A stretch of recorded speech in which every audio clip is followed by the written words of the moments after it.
10. Un amigo entrañable. Volviendo de la capilla a la posada del Chorro, encontré allí a Keket completamente solo, pues había dejado la capilla un rato antes de la bendición. Estaba sentado en un banco junto al fuego, con los pies en el hogar de la estufa, y con una mano se había acercado mucho a la cara su idolillo negro, mirándole fijamente la cara, y afilándole la nariz suavemente con una navaja de muelles, mientras canturreaba al mismo tiempo a su manera pagana. Pero al ser entonces interrumpido, dejó la imagen, y muy pronto, acercándose a la mesa, tomó un gran libro que había allí, y colocándolo en el regazo, empezó a contar las páginas con deliberada regularidad. A cada 50 páginas, me pareció, se detenía un momento, mirando con aire vacío a su alrededor y lanzando un silbido de asombro, largamente sostenido y gorjeante.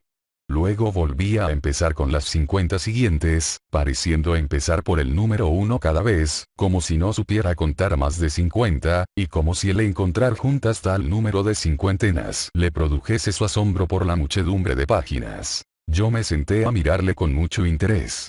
Aun siendo salvaje, y tan horriblemente deformado en la cara, al menos para mi gusto, su rostro, sin embargo, tenía algo que no era en absoluto desagradable.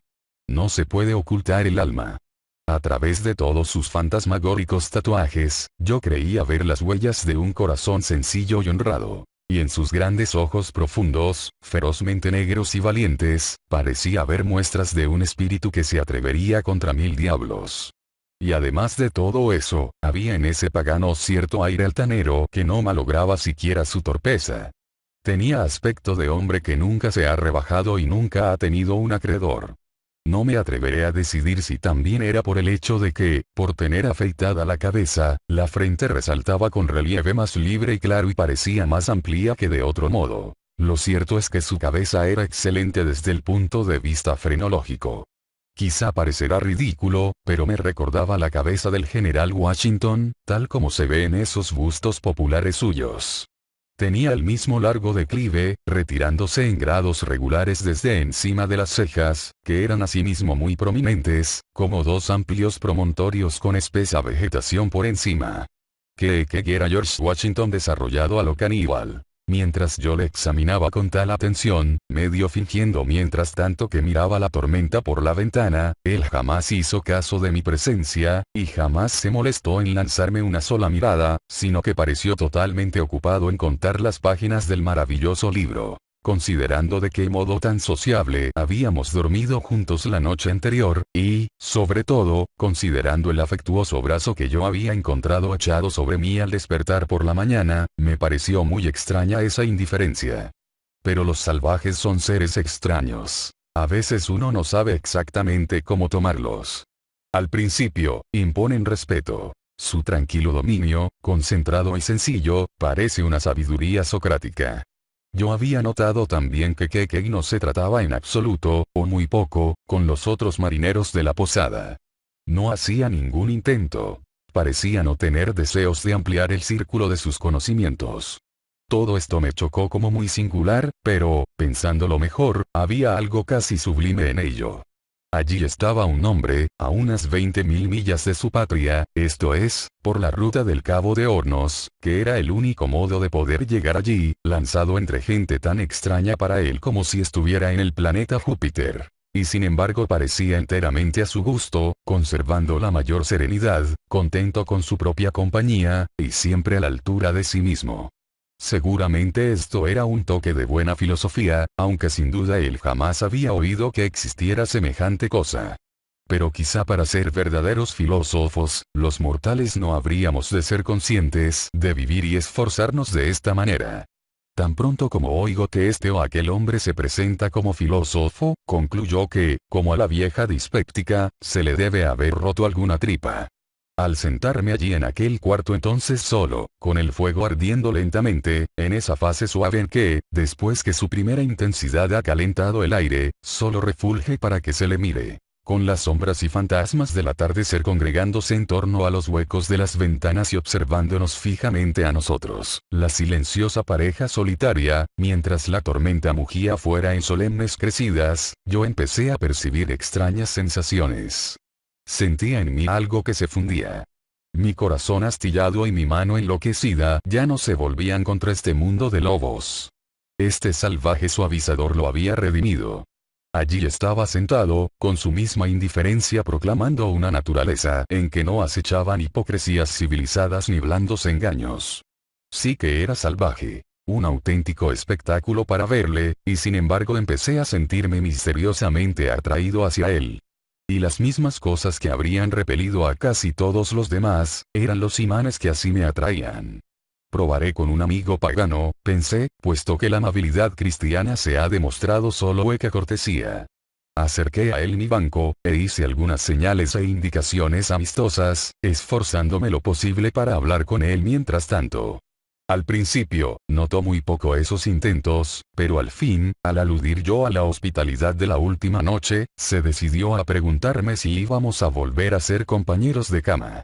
Le dije que sí, ante lo cual me pareció que ponía cara de contento, quizás sintiéndose un poco halagado. Luego volvimos juntos al libro, y yo intenté exponerle la utilidad de la letra impresa y el significado de las pocas imágenes que había en él. Así capté pronto su interés. Y de ahí pasamos a charlar lo mejor que pudimos sobre otras diversas vistas que se podían observar en esa famosa ciudad. Pronto propuse fumar en compañía. Y él, sacando la bolsa y el hacha india, me ofreció silenciosamente una bocanada. Y entonces nos pusimos a intercambiar bocanadas de aquella extraña pipa suya, sin dejar de pasarla regularmente de uno a otro. Si todavía quedaba algún hielo de indiferencia hacia mí en el pecho del pagano, con grata fumada pronto lo derretimos, y quedamos como compadres. Pareció aceptarme de modo tan natural y espontáneo como yo a él, y cuando acabamos de fumar, apretó la frente contra la mía, me abrazó por la cintura, y dijo que desde entonces estábamos casados, queriendo decir, con esa frase de su país, que éramos amigos entrañables, y que moriría alegremente por mí si hiciera falta. En un compatriota, esa súbita llamarada de amistad hubiera resultado demasiado prematura, pero esas viejas reglas no se pueden aplicar a tan simple salvaje. Después de cenar, y de charlar y fumar otra vez en compañía, nos fuimos juntos a nuestro cuarto. Me regaló su cabeza embalsamada. Sacó su enorme bolsa de tabaco, y, escarbando debajo de él, extrajo unos $30 en plata. Luego, esparciéndolos por la mesa, y dividiéndolos en 2 porciones iguales, empujó una parte hacia mí, y dijo que era mía. Yo iba a protestar, pero él me hizo callar vertiéndola en los bolsillos de mis pantalones. Yo lo dejé estar. Luego empezó sus oraciones, sacó el ídolo y quitó la pantalla de papel. Por ciertos signos, creí que parecía empeñado en que yo me uniera a él, pero sabiendo muy bien lo que iba a venir luego, deliberé un momento si, en caso de que me invitara, obedecería o no. Yo era un buen cristiano, nacido y criado en el seno de la infalible iglesia presbiteriana. ¿Cómo, entonces, me podía unir a este salvaje idólatra en la adoración de este trozo de madera? ¿Pero qué es adoración? Pensé. ¿Vas ahora a suponer, Ismael, que el magnánimo Dios del cielo y la tierra, incluidos todos los paganos, puede estar celoso de un insignificante trozo de madera negra? Imposible. ¿Pero qué es adoración? ¿Hacer la voluntad de Dios? Eso es adoración. ¿Y cuál es la voluntad de Dios? Hacer con mi prójimo lo que yo quisiera que mi prójimo hiciera conmigo. Esa es la voluntad de Dios. Ahora, ¿qué es mi prójimo? ¿Y qué deseo yo que haga conmigo? Pues unirse a mí en mi particular forma presbiteriana de adoración. En consecuencia, debo unirme a él en la suya. Ergo, debo volverme idólatra. De modo que encendí las virutas, ayudé a enderezar el inocente idolillo, le ofrecí galleta quemada con queque, hice 2 o 3 zalemas ante él, le besé la nariz, y hecho esto, nos desnudamos y acostamos en paz con nuestras propias conciencias y con todo el mundo. Pero no nos dormimos sin un poco de conversación. No sé cómo es eso, pero no hay sitio como una cama para las comunicaciones confidenciales entre amigos. Marido y mujer, según dicen, se abren allí mutuamente el fondo de las almas, y algunos matrimonios viejos muchas veces se tienden a charlar sobre los tiempos viejos hasta que casi amanece.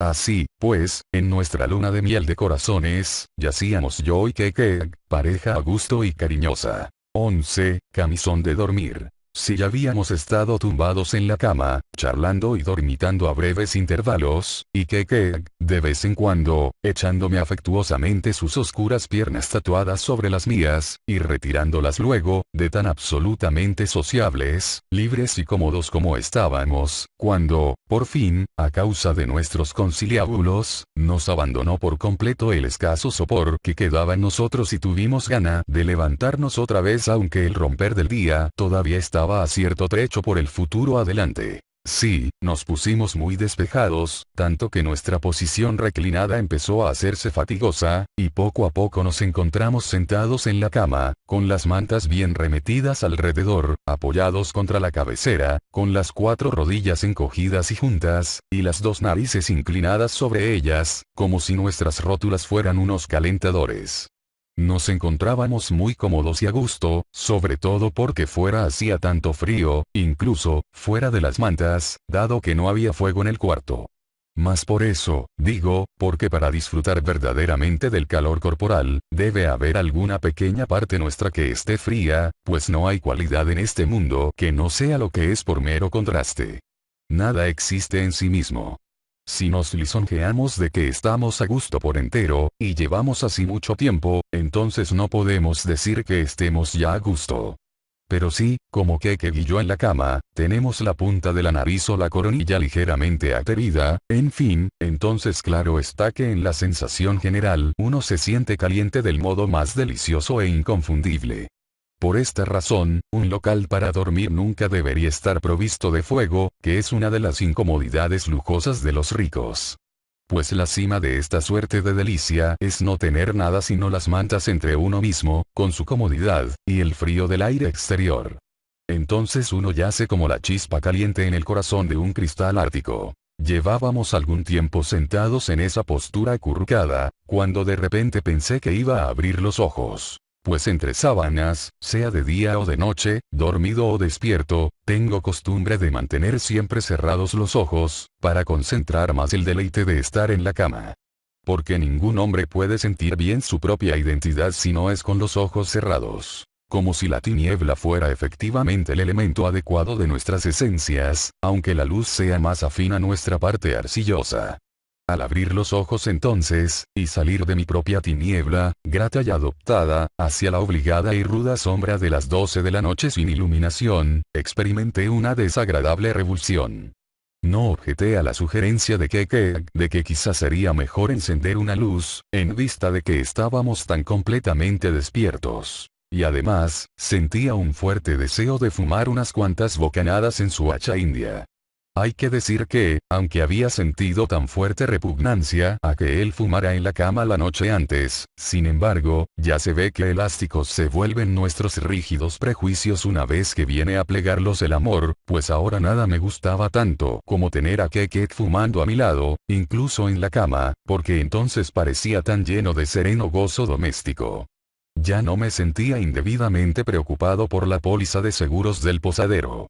Solo vivía para la comodidad condensada y confidencial de compartir una pipa y una manta con un verdadero amigo. Con nuestros ásperos chaquetones echados alrededor de los hombros, nos pasamos entonces el hacha india de uno a otro, hasta que lentamente creció sobre nosotros un dosel azul de humo, iluminado por la llama de la lámpara recién encendida. Si fue que ese dosel ondulante arrastró al salvaje hasta escenas muy remotas, no lo sé, pero ahora hablo de su isla natal. Y, ávido de oír su historia, le rogué que siguiera adelante y me la contara. Él lo hizo así de buena gana. Aunque por entonces yo comprendía mal no pocas de sus palabras, sin embargo, posteriores revelaciones, cuando me hice más familiar con su rota fraseología, me permiten ahora presentar la historia entera tal como puede echarse de ver en el simple esqueleto que aquí doy.